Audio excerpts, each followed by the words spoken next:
I think that Tori's taking me live. All right, great. So welcome everyone who's here at the yoga center with me and everybody who's joined from home. I'm glad you're here this evening. I'm Katie Luvat. I'm guiding your yoga practice this evening. The list of props is in the chat if you're at home, and just gather your things.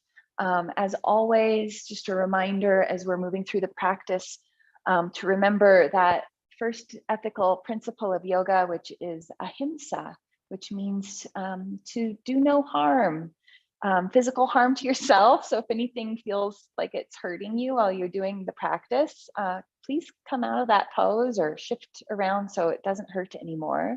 We shouldn't be causing pain or injury in here. And if you need to take a break and we're doing something and I haven't invited you to take a break when you need to.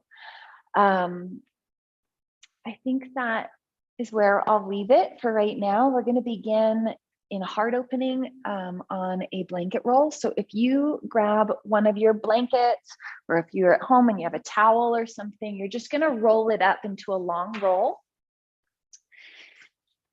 So if you're in the studio, the blankets come off the stack and they're folded like this. And so you will just unfold once and then twice. And you might need 2 blankets. So grab 2 blankets each. So we're going to roll the blankets up from the long edge so that you're making like a long tube. So unfold it twice from the position it came in if you're in the studio, and then roll it up into a long tube. You're going to put that down on your blanket or on your yoga mat. And I'll show you why you might want another blanket, or if you're at home, maybe a throw pillow.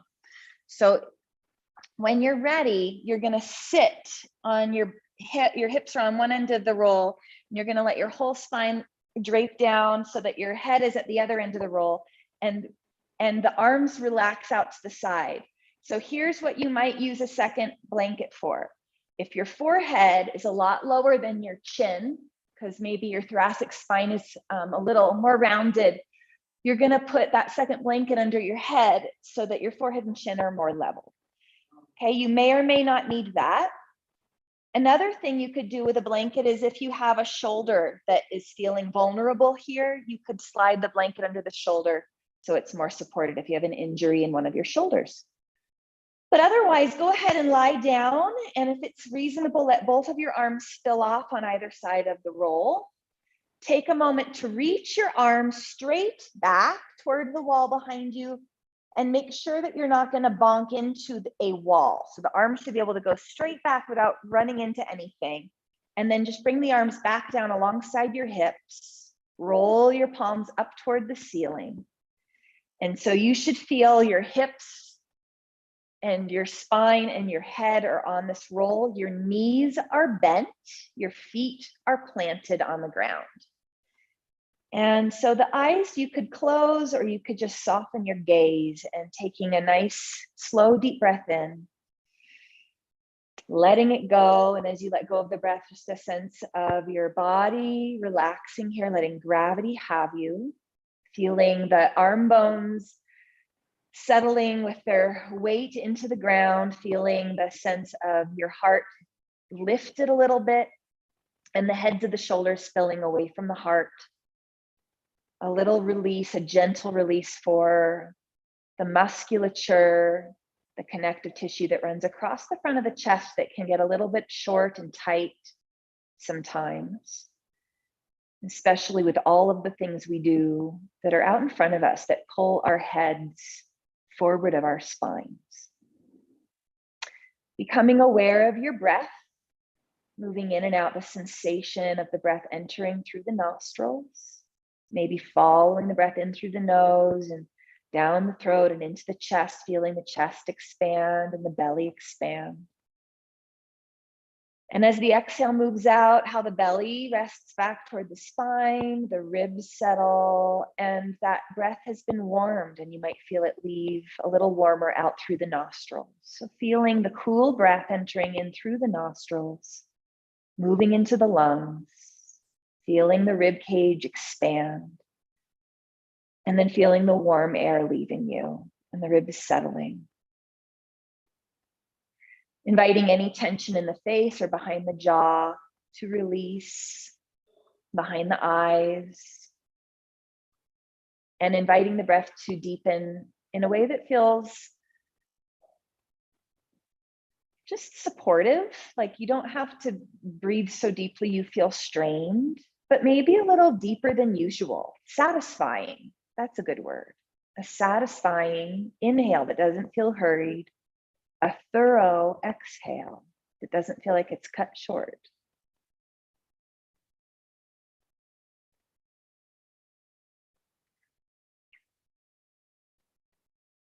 When you're ready, on one of those exhales, and I'm going to come upright so that you can see me if you're wondering, but you're going to bring your hands together like you're praying in front of your heart, palms pressed together in front of your heart.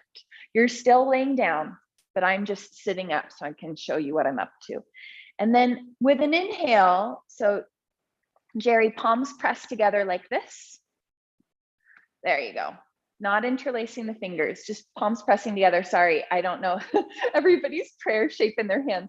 So just pressing the palms together in front of the heart. Shoot your arms overhead toward the wall behind you. So your arms straighten, and then roll your palms up toward the ceiling, pull them apart. And as you exhale, bend your arms down like you're making a couple of goalposts or cactus arms. And then your hands will come together in front of your heart where you started. So inhaling, the fingertips are pointing back toward the wall behind you. Shoot the arms back, palms roll up, and exhale, elbows draw down through kind of a cactus arm shape. The hands come back to the heart, and then inhale, the arms stretch back. And so you're just going to keep going a few times.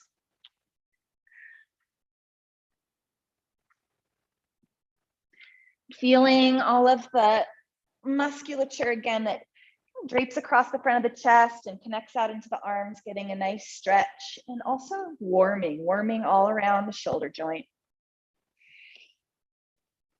Now, the next time your arms are in cactus pose, leave them there for a moment. So think about your elbows are bent at a 90-degree angle, and I'm going to come up again so that you're like, what? If you're like, what is she talking about? See if you can feel like the fingernails are tipping back toward the floor. Maybe they could touch the floor. Not everybody will be able to touch the floor. We're all built differently. Don't force anything. And then on an exhale, bring your forearms together in front of your face. Palms and forearms come together so that your forearms are parallel with the ceiling. Can your elbows touch as well? And then inhale, open the forearms away from each other. Feel the elbows reaching away from each other. There we go. And exhaling, forearms come together. Palms come together. And inhaling, opening the arms away from each other. Maybe the fingernails can touch the ground, and just do that 2 more times. Feel how the musculature that engages to pull the arms together, and feel how it elongates and releases to open the arms away from each other. And that sense of moving with your breath, helping to tie the threads of the mind together, right? All right. So one more thing to do here. When your arms come back together in front of you, straighten them. So your fingertips point up toward the ceiling. Okay. And then take your right arm and reach it back toward the wall behind you as you reach your left arm toward your feet. Look away from your right arm. Look over your left shoulder. Reach your arms away from each other actively. Feel how there's a little bit of a side bend in here. And then switch. So arms reach toward the ceiling, right arm and left arm reach away from each other. The left arm's reaching back, the right arm's reaching toward your feet. Look away from your left arm, over your right shoulder. And then switch. So again, you could be moving with your breath here. Maybe an inhale brings you through the center and an exhale reaches the arms away from each other. Or maybe it's reversed. An exhale brings you through the center. An inhale moves the arms and turns your head. So just play with this movement. See if you can feel your elbows straight as you engage your triceps. A nice warming, gentle warming up of the musculature that runs from shoulders to head, up and around and through the neck. Good. And then eventually we'll pause. We'll relax the arms down and we'll roll over onto either side and pressing the floor away with your hand, with whatever free hand you've got. Go ahead and help yourselves upright. And you can slide blankets out of the way. We're actually going to come all the way up to our feet, and you'll want to find your ball. So one of the things I had you grab was a pinky ball. I'm going to open this door back up now that it's not so loud in the lobby, and we'll get some nice air moving through. When you have your ball, go ahead and set it down on the ground and give your right foot a massage. If you need to stand close to a wall or a chair, if you need a little bit of extra help with your stability. So I thought we'd start with our shoulders and then transition to our feet, start to wake things up bit by bit. A nice thing to do toward the end of the day. Give yourself a nice foot massage. Nice thing to do at the beginning of the day too. So giving the inner arch of your right foot a nice little roll, nice and slow, like you're pressing clay. If you push it too fast or too hard, the clay will crumble under your thumb. But if you just give just the right pressure and you move kind of slow, we start to mold that clay. It starts to gently move underneath us. Now there's a tendency to look down at what you're doing, but see if you can bring your shoulders back up and your head back over your shoulders. And that will keep us from undoing all the nice things we just did for our neck and shoulders. Good, good, good. Give the center of the foot a good press and massage. This is your plantar fascia and the deep intrinsic muscles of the feet. Good. Do you have you may have grabbed a lacrosse ball. So is it really, really hard? Yeah, stick your finger, go back into the bag and grab a pinky ball that's squishy. I bet the pinky ball will do better. So just, this is a good lesson that you can experiment with different softnesses and hardnesses and sizes of balls. Sometimes it's interesting to use, interesting in quotes, right? To use a golf ball to do your feet. That can be interesting. Go ahead, and I think Janet and Jerry have like all of the options in a bag nearby. Go ahead and do your other foot now. So giving your left inner arch a good press and massage, and then the center of the foot will get a good press and massage. So while you're massaging one foot, the other leg is stabilizing you, like you're balancing on one leg. So just feeling that potential there for being strong and steady. And if you need to, you can stand close to a wall, you can use a chair for stability. Check in with any tendency to kind of look down at what you're doing. The head, whenever it's like 1 inch forward of the spine, grows like dramatically, incrementally heavier. And so if your head's like 2 inches forward of the spine, it puts an inordinate amount of strain on the vertebra and on all of the musculature that's trying to hold your head on your shoulders. So whenever you think about it, bring your shoulders back over your hips, bring your head back over your shoulders. Give yourselves a little more time on this foot, maybe get the pinky toe edge of the foot. A nice deep breath in and out.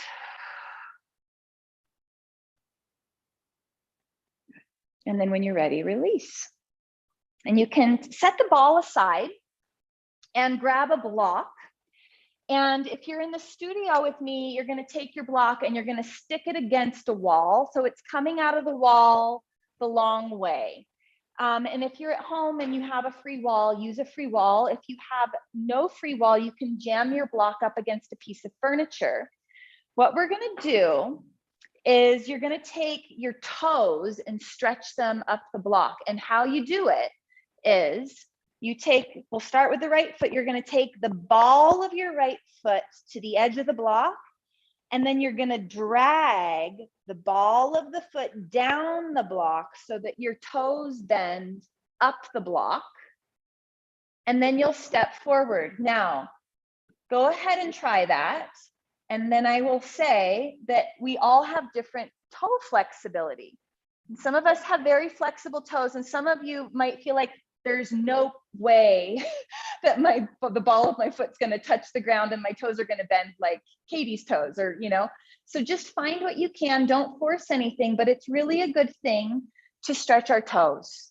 It helps us walk well. It helps us lift up onto our tippy toes and grab tall things that are really high on the counters. Now, if you're here and this is working for you, I want you to bend your knees and straighten your knees a few times, like you're taking little mini chair poses. And then remember that you might really be interested in what's down there, but what if you bring your shoulders back over your hips and your head back over your shoulders and look straight ahead? If the wall's too close, soften your gaze or close your eyes if that doesn't make you tip over. Good. And then when you're ready, release and just take yourself for a slow walk and then come back, you know, feel those toes you just stretched. It goes right into your plantar fascia, right? And all of those toe flexor muscles that help us walk with strength and ease. When you're ready, go back to the block, do your second set of toes, see how they do. The other thing about toes is sometimes it's hard to get all 5 at once because of the angle of the shape of your foot. So if you can get your big toe and second toe and third toe, but not your pinky toe, that's okay. Do that for a little while and then you can adjust and get the pinky toe and fourth toe. But once you get set up, step into mountain pose and think about mountain pose. Bring your shoulders over your level pelvis. Bring your ears over your shoulders if possible, right? So some of you might not have the ability to bring the ball of your foot to the ground. You're just going to do your best.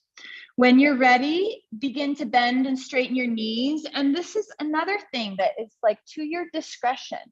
We don't want to feel like this is pulling in a painful way on our Achilles tendon, because your plantar fascia, the toe flexors run into the plantar fascia and they run into your Achilles tendon. And which is another reason why we want to keep our toes flexible and the soles of the feet flexible and soft and resilient so that we're not running into Achilles tendonitis or heel spurs, all those things. Stop, everybody, and then go ahead and release and walk around. And when you get back to your yoga mat, we're going to sit down again. This is like the exercise in getting up and sitting down. It's really good for us, right? She chuckles, but it actually is. You need a block and you need your ball. We're going to give the back of our calves a press, okay? So you're going to sit down and place the block on the floor. And you're going to take your ball and you're going to stick it on the block and you're going to put and I'm going to mirror for the folks at home, you're going to put your left lower leg, the lower calf, onto the ball on the block. And then you just get to lean back into your hands and then smile at me.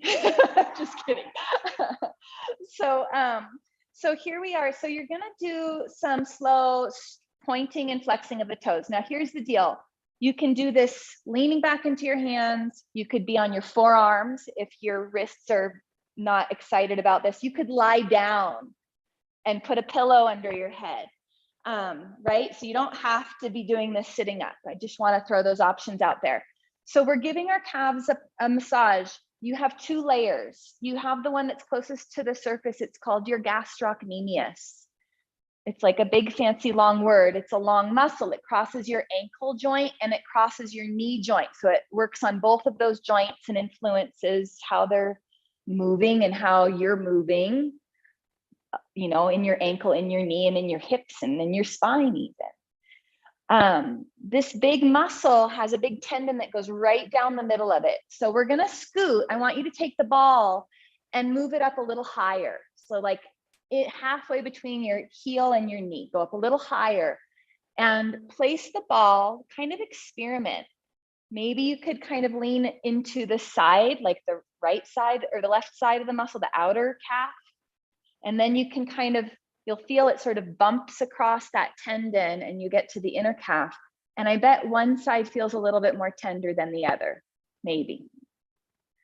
And, and so I know it's all can kind of get a little tight in here. So pick a spot that feels productive. Is that a good word?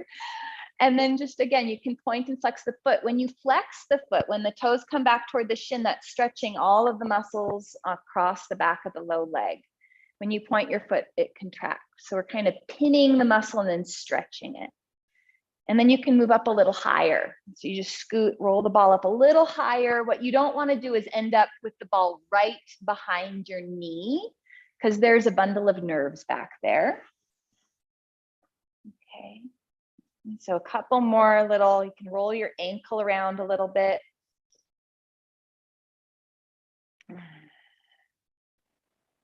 So underneath the gastrocnemius is a muscle called your soleus, and its nickname is your second heart because it's so important for circulation and getting circulation to move from your lower extremities back up to the heart. We're gonna pull the ball out now, and I'm gonna have you do one more little massage here. So pull the ball out, pull the block out, set it aside, and plant your left foot on the floor, and you need your fingers for this one. So I want you to palpate your shin bone. Feel your shin bone. This is your tibia, the big fat tibia. Start from the ankle, follow it up to your knee. And when you almost get to your knee, there's a big knobby bump, and that's called your tibial tuberosity, okay? Lots of good words today, right? It's so anatomical today. So you're gonna go down from there about 1 inch, and then I want you to slide your fingers to the left of your shin bone and just press in there with the tips of your fingers, just to the left of your shin bone, below that tibial tuberosity, and hold the pressure there. And now pull the ball of your foot off of the floor. Do you feel a muscle pop up into your fingers? And now put the ball of the foot back down and move the fingers a little bit lower down the leg, down that shin bone, and pull the foot up as you press in, and then put the foot down. This is called your tibialis anterior. This is what the muscle that helps us dorsiflex the foot. These are our walking muscles, right? And so this muscle, as you work down the leg, it actually crosses over your shin bone a little bit. So you can kind of, as you get a little bit midway down, you can kind of push into your fingers into the bone, kind of right on top of the shin bone. And this flexion extension of the foot is a good movement for us. Good. Last one. Thank you for doing an anatomical practice with me today. And then go ahead and make fists out of your hands and give your whole lower leg a little thump up and down, kind of coming at it from the sides. And then we're done with that leg and on to the next. Are you ready? Grab your block. And set your right lower leg onto the ball on the block. Decide if you want to be leaning into your hands, forearms, or if you want to lie down. So we're in the lower calf. We're not on the Achilles tendon, but we're low-ish, and you're flexing, extending, and noticing if this leg feels different than the other. You may, does it feel different to you? Or yeah. Oh yeah, if you need to roll up a little bit toward your knee, just a smidge. That's another thing. Some of us we all have different shaped muscles, right? And so you might have more tendon down, kind of tendony narrow down toward the Achilles tendon. I have like these longer calf muscles, and some of us have shorter, more powerful calf muscles. We all have different length calves. When you're ready, scoot the ball about halfway up. We're kind of in fast forward, like you could can you feel how you could probably spend 10 minutes on each leg? And we're sort of doing maybe 3 minutes. So if you're realizing that this might be a good idea for you, I always tell my students to keep their therapy ball in the fruit bowl. Grab it when you need it. You can put it on the coffee table. And if you're watching a program, You know, you can put the ball on the coffee table and put your lower leg on the ball and massage. So this is good work if you tend to have knee stuff going on, or if you have ankle stuff going on, or if you get plantar fasciitis regularly, or it's like something that you're prone to. You know, working the feet, working the lower legs. Great therapy. Okay, so if you haven't already, move the ball a little higher. Again, you might be off to the right or left of that main tendon that goes right down the middle. You'll feel it and kind of bump across it. How are we doing here in the room? Okay. Okay, good. This is like, do anybody like to hike in the summertime? Yeah. Yeah, this is nice work to do after you've been doing lots of hiking. Or if you've been sitting, that's another thing that shortens all the musculature that runs up the back of the leg. You don't think of it, but whenever you sit, you're shortening your calf muscles, you're shortening your hamstrings. They pass over the knee joint. Go ahead and move the ball off to the side, set the block off to the side, plant your right foot on the ground, and with your fingertips, palpate from your lower tibia up to the upper tibia. And before you get to your knee, find that bumpy spot. It's your tibial tuberosity. Got to say that 10 times fast. Slide your fingers a little bit back down, a little, like an inch or so, and then off to the right. So you're right next to the tibia, right next to that big fat shin bone, pressing down with both sets of fingers. Begin to dorsiflex, pull the ball of the foot back toward the shin, plantar flex. Move the fingers down a little further, dorsiflex, plantar flex. And the muscles that are working are all on, in this case, the right side of the shin bone. And as you get lower, maybe midway down, you can start to let your fingers press into the shin bone. You'll feel that muscle kind of bumping up into the shin bone, as up into your fingers as you dorsiflex your foot. So we're just working our way down. We'll do maybe 2 more breaths. I've been doing a lot of like knee focus classes with my students lately. This is one of the things we've been doing. Give your calves a percussion. Good. And then release. We're gonna lie down. We're gonna lie down, and you can just set the block and the ball aside. If you need a blanket under your head, grab one for yourself. And lie down so that we can release our spines a little bit before we do more seated work. I just wanna make sure your spines are all released and warm and happy. So the feet are planted on the floor. They're about hip bones width apart, sit bone width apart. And as you inhale your next inhale, rock your tailbone into the ground and feel your lower back arch. And as you exhale your next exhale, pull your navel down toward the ground and imprint your pelvic rim into the floor. Lower back flattens. Go back and forth a few times.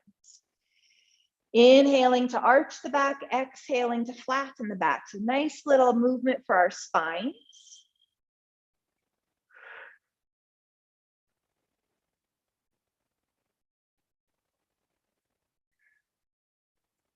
Good. And then rock your left leg into your chest, give it a hug. Your hands are on top of your shin bone, just below your knee, and start to circle your foot around. And see if you can feel under your fingers where we were just massaging, those muscles bumping up underneath the fingers as that part of the leg engage. Go in the other direction a few times. And then when you're ready, straighten your left leg into the sky. Flex your foot, straighten with an inhale, your leg into the sky. You can hold on to your thigh bone with a strap or with your hands. Point your foot. There's your calf muscles on the back of the lower leg you were just engaging. Flex your knee. And then do it again. Flex the foot, inhale, straighten the leg. So we're waking up the muscles that run up the front of the leg and cross over the knee, and then point the foot and bend the knee, and that's engaging the muscles that run up the back of the leg and cross over the knee and the ankle. So do that a couple more times. We were remembering as we warm up these muscles of the legs, how the muscles of the legs connect into the muscles of the spine. And so it's a really good idea to warm up and stretch and engage the muscles of the legs so that the spine is happy. When you're ready, we're going to set that left foot down, rock the right thigh into the trunk, hands on top of the shin, just below the knee. Roll your ankle around a few slow times. Feel that musculature bumping up into the heel of your hand. If your hands are interlaced on top of the shin, which may or may not work for everybody, but if it doesn't work for you, just maybe you can have a felt sense internally of those muscles engaging. And then when you're ready, catch your right leg and flex your right foot, stretch that right leg into the sky. And then point the foot, feel how the back of the leg just engaged and that the back of the leg bends the knee. Those are your hamstrings. Flex the foot, inhale, stretch the leg into the sky. The quads are straightening the knee and then point the foot, bend the knee, exhale. Good, 2 more times.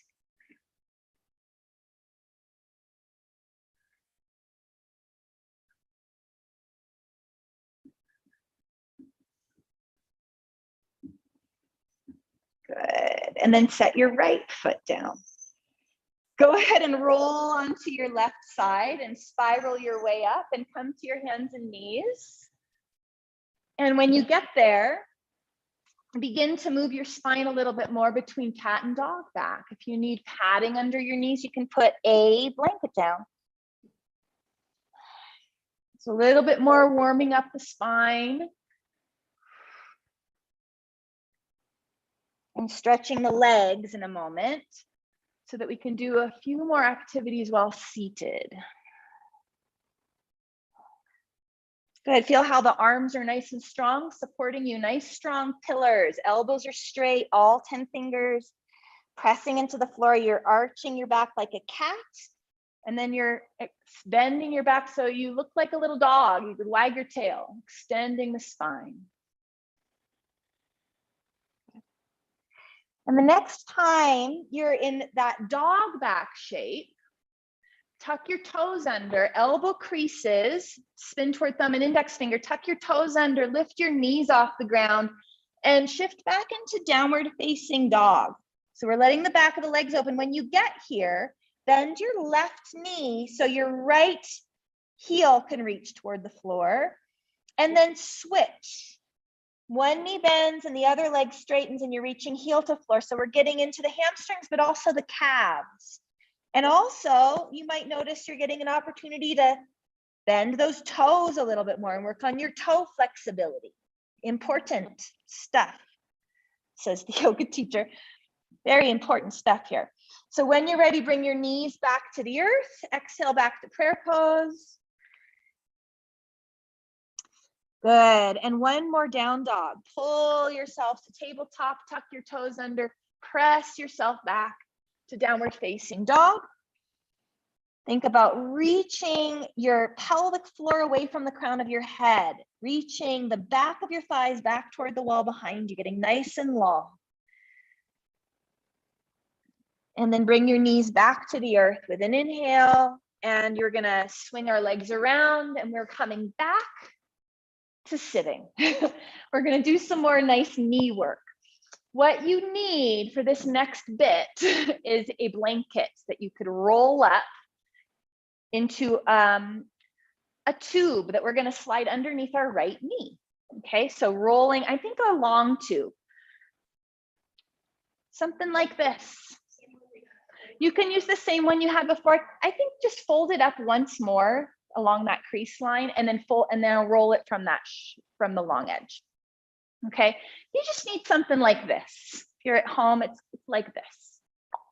We just want it because we're going to put it underneath our right knee. Okay, so you're going to slide it underneath your right knee. And your left leg can you can bend it and plant that foot on the floor. What we're going to work on is we're going to plant our flex the right foot. So go ahead and point your right foot with me. And then I want you to dorsiflex. I want you to pull the foot back toward the shin. See if you can pull the big toe edge and the pinky toe edge at the same time. And can you keep pulling the ball of the foot back and start to engage your knee so that you could lift your heel off of the ground. So I want you to think about lifting your kneecap up your thigh toward your hips. Good. Now set the heel down and point the foot again. So relax around the knee joint. So we're working our quadriceps and our anterior tibialis. So you're going to pull the top of the foot back toward the shin, and then think about drawing your kneecap toward your quad. So your quads cross over that knee joint and knit into that tibial tuberosity. They pull your patella up your leg. Now relax and set the heel down and point the foot. We're going to do that one more time, but we're going to hold it. So draw the ball of the foot back. See if you can get the heel to lift up, and then see if you can straighten the knee. And it's not so much pushing the back of the knee down into the blanket. See if you can keep the back of the knee touching. As it is that you're trying to lift the kneecap up the thigh toward the hip, like drawing up instead of trying to hyperextend. And just stay here. See if the spine can feel lifted. So you're not, your leg muscles again knit into the spine. So we want to keep that spine nice and lifted, and see if you can just feel like the inner quads and the outer quads are all evenly working here. And then relax. Good. Slide that blanket across so it's under your left leg. Plant your right foot on the floor. Okay, so the back of the knee is going to stay in contact with this blanket. You're going to point your left foot, plantar flexion, and then dorsiflexion, big toe ball and pinky toe edge of the foot pull back simultaneously, like a photo finish. And then feel that heel begin to lift. Draw your kneecap toward your hip. Feel the inner quads and the outer quads engaging evenly. And then set the heel down as you relax the quads and point the foot. Do that 2 more times, nice and slow. So sometimes what happens is one side of our legs get stronger than the other. In the case with the knees and the quads, all of your quads, you keep going while I'm talking, come down to thigh, and they knit, all of them kind of gather and knit right into that patella, and there's one tendon that goes into the tibial tuberosity. Go ahead and lift, engage inner, outer quads evenly, and keep that whole leg lifting. Sometimes one side is stronger than the other, and can you imagine how it might pull that patella off course? There's a little track that patella wants to follow, but if your outer quads are tighter and you go to straighten your leg and you're only using the outer quads, it's going to pull that patella off course. Good. And then when you're ready, release. Slide the blanket out. Set it aside. I have one more activity, and then we're going to release our hips. Okay. Plant your left foot on the floor again. You're leaning back into your hands. The spine is lifted. You're going to point the right foot. You're going to flex the right foot. And here, I want you to see if you can flex the right foot, start to engage your quads to lift that kneecap. Can the heel lift off the ground before the calf lifts off the ground? You're going to see if you can lift the whole leg up. As the heel end of the leg goes up, the head of the femur descends and the spine stays lifted. Take a couple breaths here. So we're working now on the knee end of the quad strengthening. So hug around that knee, and the hip end of the quad strengthening. Go ahead and lower that heel down, point the foot. Do it one more time. Lift up through the spine. Flex the foot. See if the heel can lift first, and then the calf, and then the whole leg. And it doesn't have to be high. It might just be a ½ an inch. Make sure that your spine stays lifted. Hold on to it for 2 more breaths. If you can, remember, you always have permission to finish early, and then set it down. Slide your left leg out long. Right knee bends. Plant your foot on the floor. Point your left foot. Pull the ball of the foot back. See if you can lift the heel first and then the calf. And then feel the head of the femur descending as the ankle floats up. It's like a teeter-totter. See if the spine can stay lifted. Good. And then can the calf hit down before the heel? And then point your foot and do that one more time. Ball of the foot pulls back. Heel lifts, calf lifts, the whole leg lifts, the spine stays lifted. Can you take 3 or 4 breaths here? Our hip flexors are often short and weak. we want them to be long and strong. So here we are shortening and strengthening them right now. And then when you're ready, release. Good, and just give those legs a little shake out. And now we'll release our hip flexors. Give your wrists a little shake out. Roll your hands around.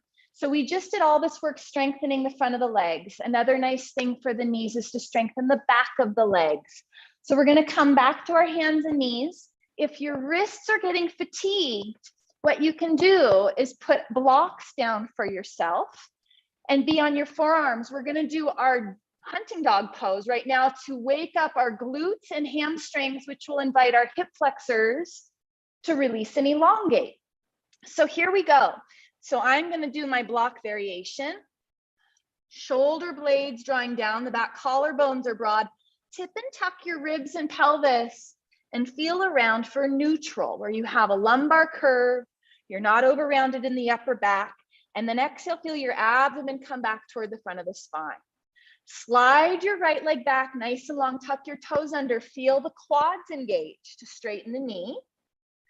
And then slowly lift that right leg up as you curl your right sit bone down into the back of that leg. Give yourself some resistance.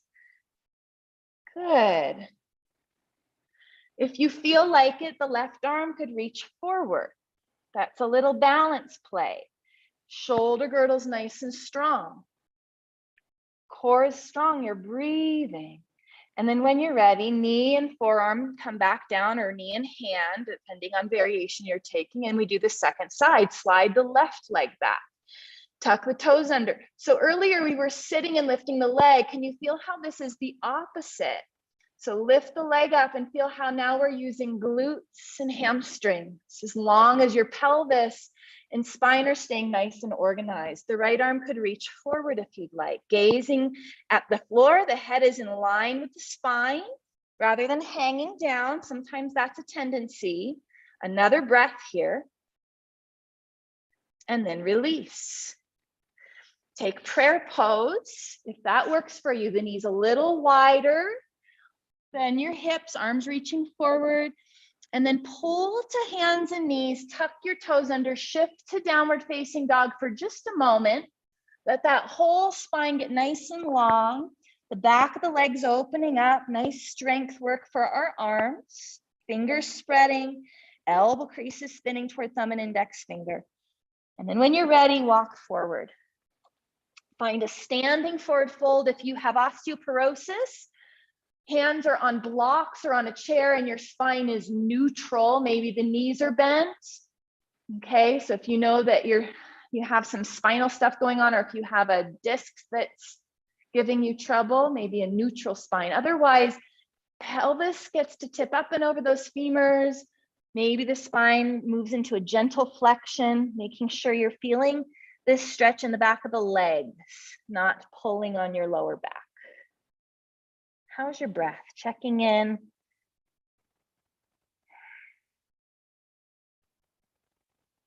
Feel the 3 corners of your feet evenly grounding into the floor and lifting the inner and the outer arches evenly.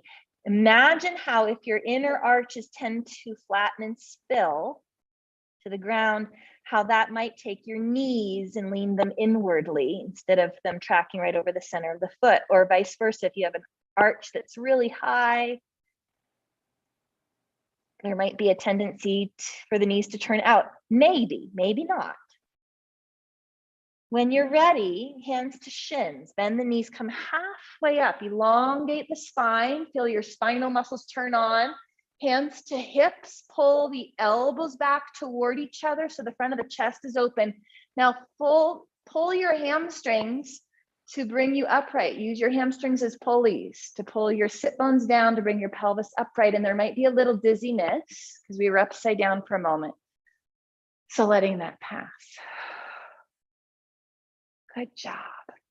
So find your wall, whichever wall you found earlier, and we're going to do some tibial Anterior tibialis work. So I think you probably want a wall without a conduit on it. And Janet, you can come next to me or you can be next to Jerry.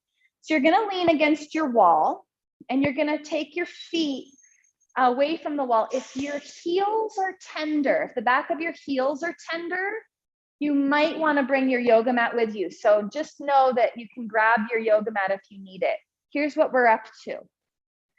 You're gonna see if you can pull, so the feet are maybe a foot or maybe foot and a half away from the wall. You're gonna see if you can pull the balls of the feet away from the wall toward your shins, or the balls of your feet away from the floor toward your shins. And then slowly set them down, but see if you can set just the balls of the feet down and not the toes. And then spread the toes and settle them down. Good. And now pull the toes off the floor and then pull the balls of the feet off the floor. Good. And then set the balls of the feet down and then set the toes down. Good. Do that one more time.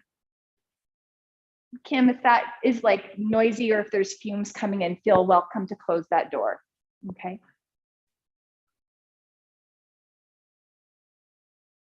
Good. Now I have an invitation for you. And you're going to go as low as feels appropriate for your knee. So if you have arthritis or knee stuff, take care of yourself. You're going to come into a variation of chair pose. So the wall is supporting you. You come down a half an inch or maybe an inch, or maybe you feel like you can come down 3 inches or so. Make sure that the knees never cross the heels. And then just let that wall support you here. Tip and tuck your pelvis and your rib cage and see if you can find neutral. And we're just holding this shape for a moment. So it's an isometric contraction of our quadriceps. You can imagine holding a block between your thighs. Feel big toe ball, pinky toe ball, and heel evenly grounding. Jerry, is this okay for you? Don't suffer through it if it's not, please. Come out if you need to. Okay, and then when you're ready, straighten up. Press your hands into the wall, shift your hips away from the wall. Good. And then turn to face the wall. We're going to take a down dog on the wall as a little interlude. So you're going to plant your hands about shoulder height. So again, if you're at home, you could be using a countertop or a door frame or a wall. And then step back so that your hips are over your ankles and your hands are reaching into the wall. You've got about a 90-degree bend at the front of your hips. Your ears are in line with your arms. The arms are straight. So a nice opportunity to elongate the spine, strengthen the shoulders. Good. Can I pull your hips back a little bit? Is that okay? Hips, just your hips. So feet go back to where they were. There you go. Good. And then bring your head back in line and roll the upper arm bones out.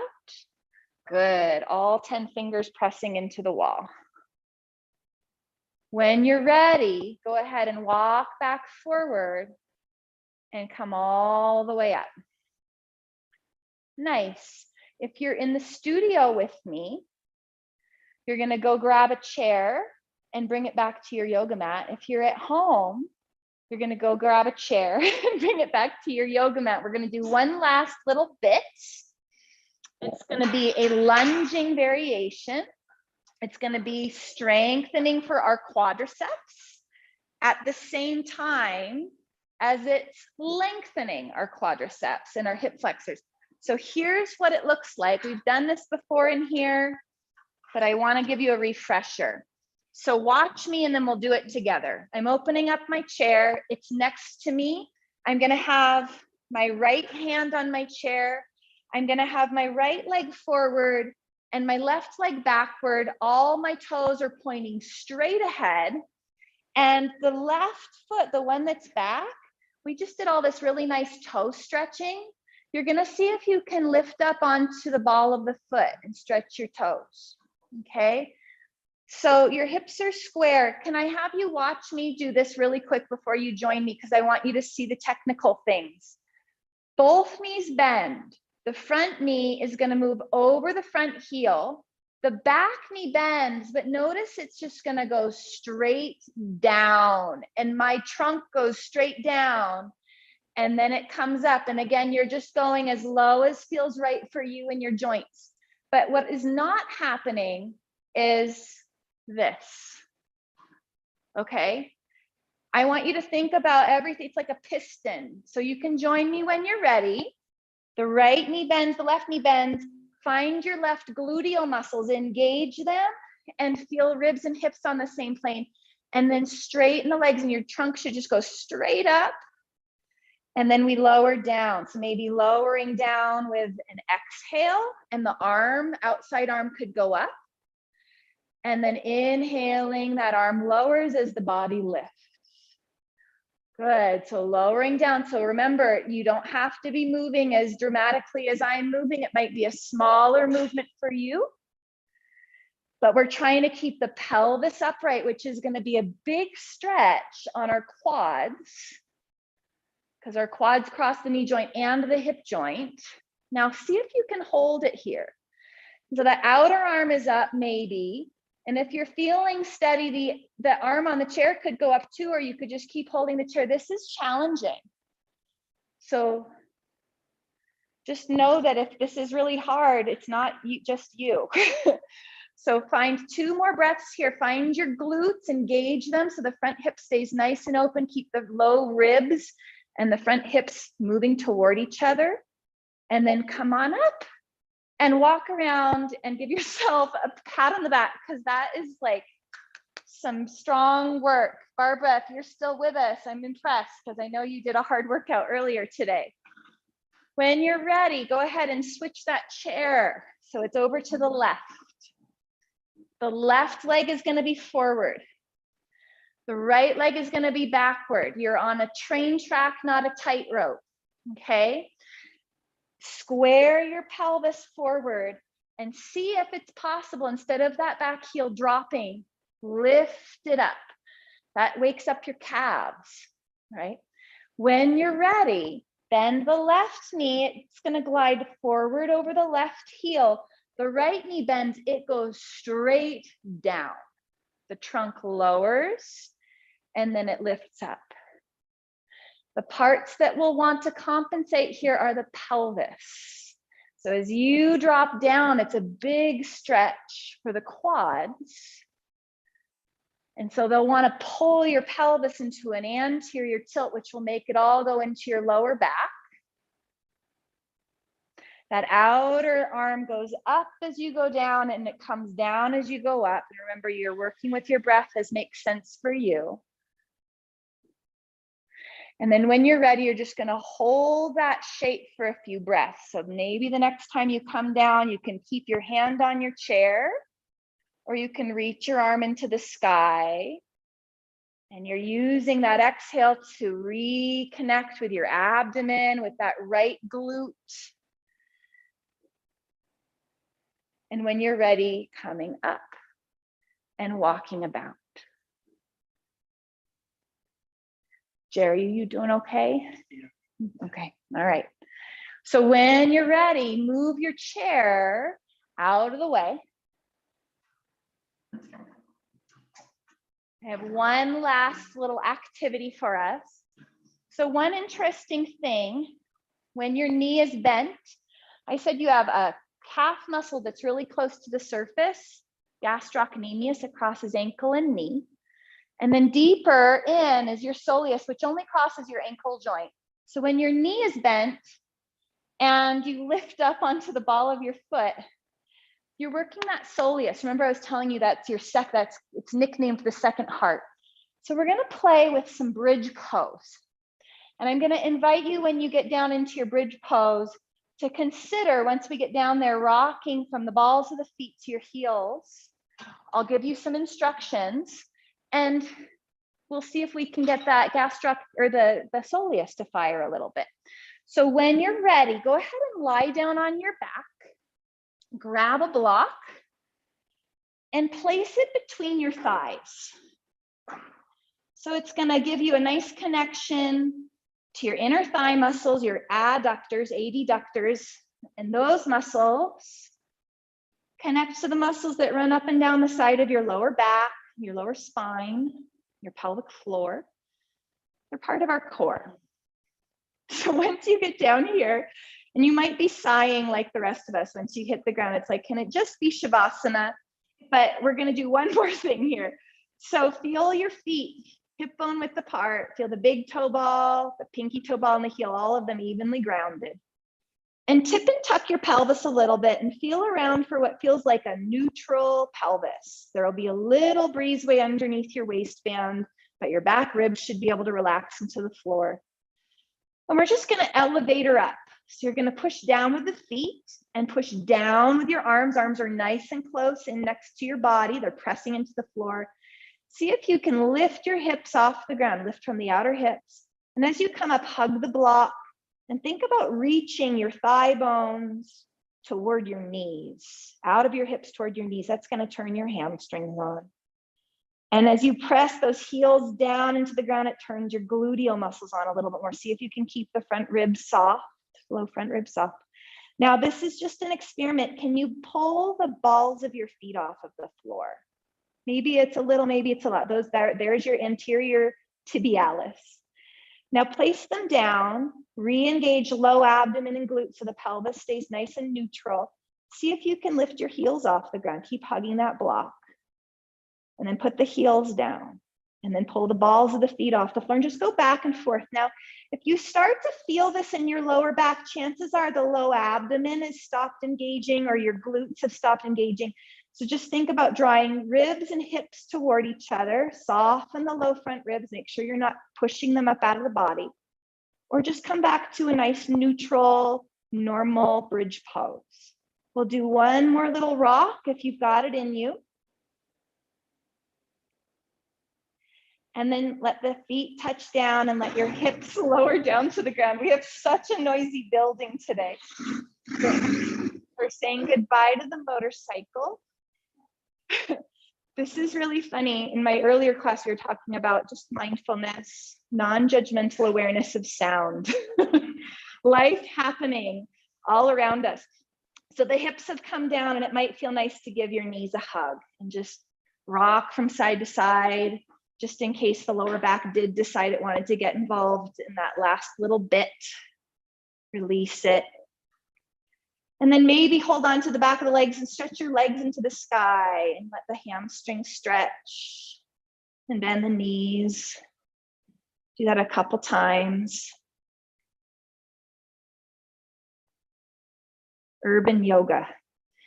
And then when you're ready, it's time to settle and you get to stretch yourselves out for Shavasana. You might want to just lay flat on your back. You might decide that you want to put a little blanket underneath your knees if your lower back feels like it needs some support.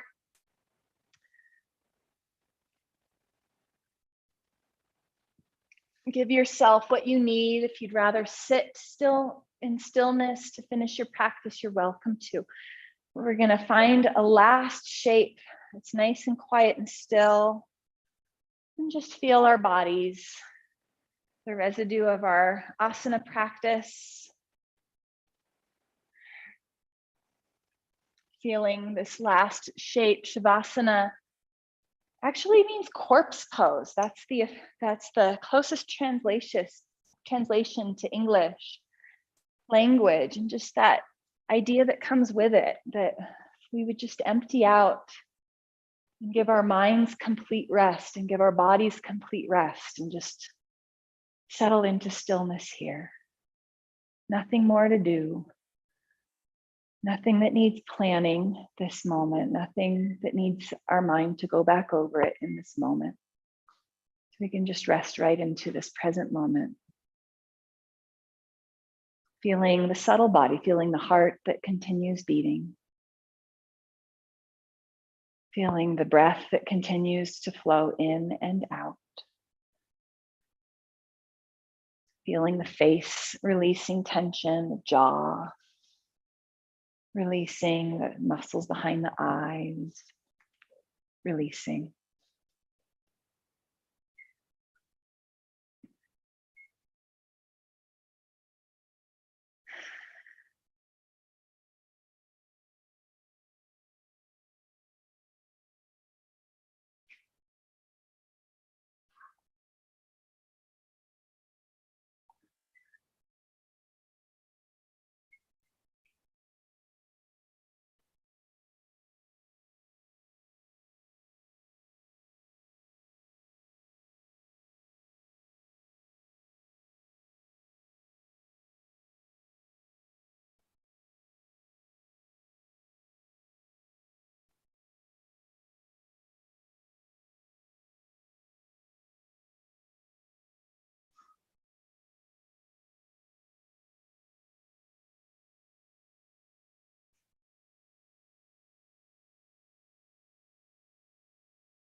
And then when you're ready, a nice deep breath in, filling yourselves up, letting it go. Feeling into your fingers and your toes, rolling your head from side to side. And when you are ready, you can bend your knees and transition to one side and help yourself up to a comfortable seat. Give yourself whatever height you need so you're comfortable. The spine can be upright, the pelvis neutral without a lot of extra effort. You could even sit in your chair.